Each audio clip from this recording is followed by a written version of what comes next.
Hi, my name is Harjeet Singh and you are watching Abacus by VP Group, where we discuss everything about data centers, VP Group and Abacus Cloud.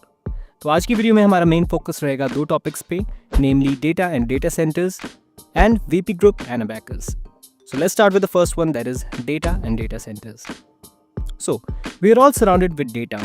हम daily basis पे ये सभी applications use करते हैं like Instagram, Facebook, Google, Amazon etcetera. But the question is what exactly is data. अगर simple language में बोलें तो डेटा इज इंफॉर्मेशन. इसी इंफॉर्मेशन को हमारे एंसेस्टर्स हजारों साल पहले पेड़ के पत्तों पे स्टोर करते थे. इसकी सबसे बड़ी एग्जांपल है हमारे वेदास, जिसे पीपल के पत्तों पे स्टोर किया जाता था. उसके बाद जैसे ही पेपर का आविष्कार हुआ तब से यही इंफॉर्मेशन को हम किताबों में स्टोर करते थे और उन किताबों को बड़ी बड़ी लाइब्रेरीज में रखा जाता था जहाँ से सारा डेटा एक्सेस किया जाता था. अब ये था हमारा ट्रेडिशनल मेथड एंड इस मेथड में कुछ प्रॉब्लम्स थी. Number 1, after certain period of time इस डेटा को रीराइट करना पड़ता था बिकॉज डेटा फेड होना शुरू हो जाता था. Second, it was very difficult to store because इतना सारा डेटा रखने के लिए बहुत सारी जगह चाहिए होती थी. नंबर 3, चोरी, डैमेज और आग का खतरा हमेशा रहता था. एंड नंबर 4, डिफॉरेस्टेशन, यानी कि बहुत सारे पेड़ काटने पड़ते थे इतनी सारी किताबें लिखने के लिए. अब ये सब ऐसे ही चलता रहा until the year mid 90s, जब पहले इलेक्ट्रॉनिक डिजिटल कंप्यूटर का आविष्कार हुआ. And that was the time in history जब डेटा को डिजिटल फॉर्मेट यानी 0 and 1 के फॉर्म में डिजिटल वे में स्टोर किया जाना शुरू किया गया. एंड उसके बाद जनरेशन आफ्टर जनरेशन ये computers more compact and smarter होते गए until today when we can just fit it in our pockets. और ऊपर से with the invention of internet and fibre optic cables जो कि समुद्र की गहराइयों में हजारों किलोमीटर में बिछी हुई हैं ऑल अक्रॉस द ओशंस, जो कि हर एक कंट्री को कनेक्ट करती हैं, आज हम easily on a single click इस डेटा को एक्सेस कर पाते हैं on our smartphones. Now the next question is where does this data exist. ये डेटा एग्जिस्ट कहाँ करता है? The simple answer is data exist in a server. वैसे तो एक सर्वर के बहुत से यूजर्स होते हैं, बट अगर सिंपल लैंग्वेज में बोलूँ तो सर्वर एक हार्डवेयर डिवाइस होता है जिसके अंदर स्टोरेज स्पेस होती है और एक सॉफ्टवेयर होता है जिससे हम उस डेटा को एक्सेस कर सकते हैं. अब ये सर्वर्स पड़े होते हैं बड़े बड़े रैक्स के अंदर और ये रैक्स पड़े होते हैं डेटा सेंटर्स के अंदर, जो कि एक बहुत बड़ी बिल्डिंग होती है जहाँ पर सर्वर रूम्स होते हैं, अनइंटरप्टेड पावर सप्लाई होती है एंड कूलिंग सिस्टम होता है ताकि 24/7 उस डेटा को एक्सेस किया जा सके. अब अगर हम इंडिया की बात करें, एज ऑफ 2023 हमारे इंडिया में टोटल 151 डेटा सेंटर्स थे, which is very very less as compare to countries like United States, जिसके सेम ईयर के अंदर 5375 डेटा सेंटर्स थे. और ये डिफरेंस और भी बड़ा लगता है जब हम देखते हैं एनुअल डेटा जनरेशन इंडिया का यूनाइटेड स्टेट्स से कई गुना ज़्यादा है. अब इस प्रॉब्लम की वजह से इंडिया को अपना मैक्सिमम डेटा बाहर के डेटा सेंटर्स के अंदर सेव करना पड़ता है, जिसकी वजह से हमारी कंट्री कुछ मेजर चैलेंजेस फेस करती हैं, namely heavy dependence on global servers for sensitive data and secondly problem of data leakage and data misuse.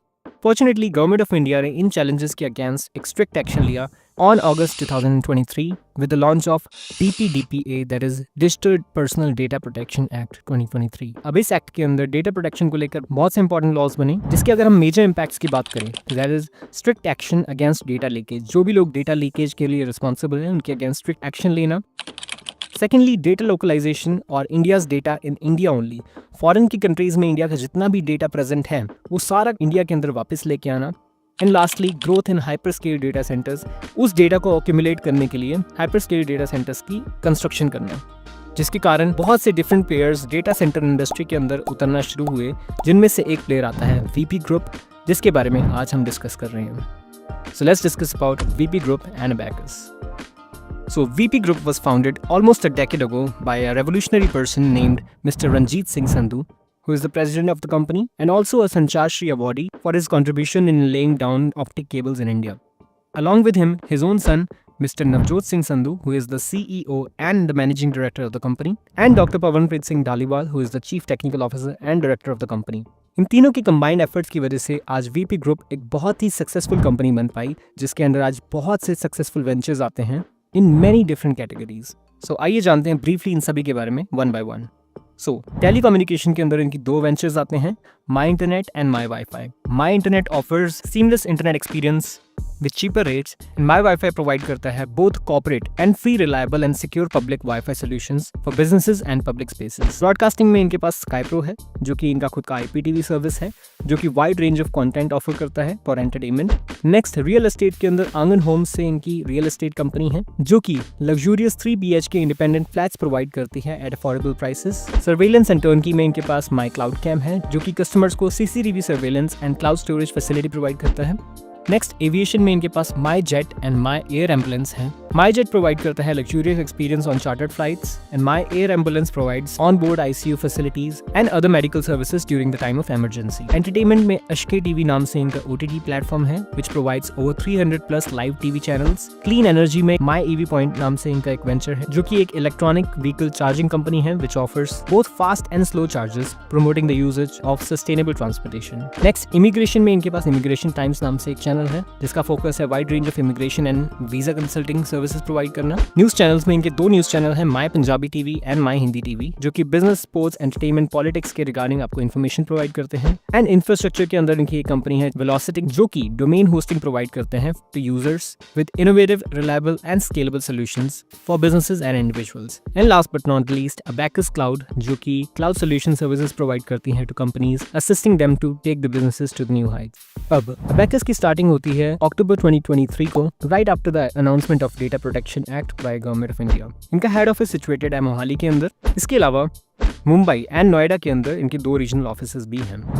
अब अबैकस के मेन 2 मिशंस हैं. इंडिया का जितना भी डेटा फॉरेन कंट्रीज के अंदर प्रेजेंट है और जो इंडिया डेटा खुद प्रोड्यूस कर रहा है डेली बेसिस पे, उन दोनों को इंडिया के अंदर ही स्टोर करना. उसके लिए over 104 edge data centers India के अंदर कंस्ट्रक्ट कर रहे हैं. इसके अलावा 4 Tier 3 डेटा सेंटर्स बना रहे हैं एंड इसके अलावा एक Tier 4 डेटा सेंटर बना रहे हैं जो कि हाइपर स्केल डेटा पार्क रहेगा सागर मध्य प्रदेश के अंदर. ये इनका one of the biggest project रहने वाला है जो कि 200 एकर्स की जमीन के ऊपर बनेगा इन सागर मध्य प्रदेश, जिसके अंदर 4 tier सिक्योरिटी सिस्टम रहेगा, 3000 रैक कैपेसिटी होगी और पावर यूटिलाइजेशन होगी 24 मेगावाट्स की. And the good news is इसके लिए ऑलरेडी कंपनी मध्य प्रदेश सरकार के साथ 1700 करोड़ रुपीस का MOU साइन कर चुकी है in September 2024. Now the question arises, how can we earn through Abacus? हम अबैकस के थ्रू कैसे अर्निंग कर सकते हैं? तो ये जानने से पहले आइए समझते हैं कि अबैकस का रेवेन्यू मॉडल क्या है. सो अबैकस प्रोवाइड करता है cloud and data storage services to their clients, जिसके बदले में वो रेवेन्यू जनरेट करता है. But the problem is the construction of these big data centers is very expensive and requires a lot of capital. That is why Abacus help लेता है public funding की. So we as people can invest our money in Abacus, जिससे cloud storage services अपने clients तक पहुंचाते हैं and revenue generate करते हैं, and उसी revenue में से एक fixed rental income हमें 10 years के लिए allot होती है by the company. Now this model is known as SLB और sale and lease back model, जिसके रिगार्डिंग आने वाली वीडियोस में हम और डिटेल के अंदर डिस्कशन करेंगे. अगर हम इंडिविजुअल लेवल पे बात करें तो आप यहाँ पर अबैकस में पैसा लगाते हैं टू परचेज डिजिटल स्पेस जो कि स्टार्ट होती है from 1 terabyte up to 192 terabyte, जिसे हम एक सर्वर भी कह देते हैं, और you can purchase even more, जिसके बदले में अबैकस आपको 3 to 5% मंथली रेंट देता है फॉर द नेक्स्ट 10 ईयर्स. जिसे अगर हम टोटल कैलकुलेट करें तो ये आपको आपके टोटल स्पेंड अमाउंट पे 4 से 5 गुना का प्रॉफिट देता है. Now you must be wondering कि एग्जैक्टली क्या कॉस्ट है इन डिजिटल स्पेस को परचेज करने की, या फिर कितना एग्जैक्टली हमें रेंटल इनकम आती है, या फिर और कौन से तरीके हैं जिसके थ्रू हम अबैकस से अर्न कर सकते हैं.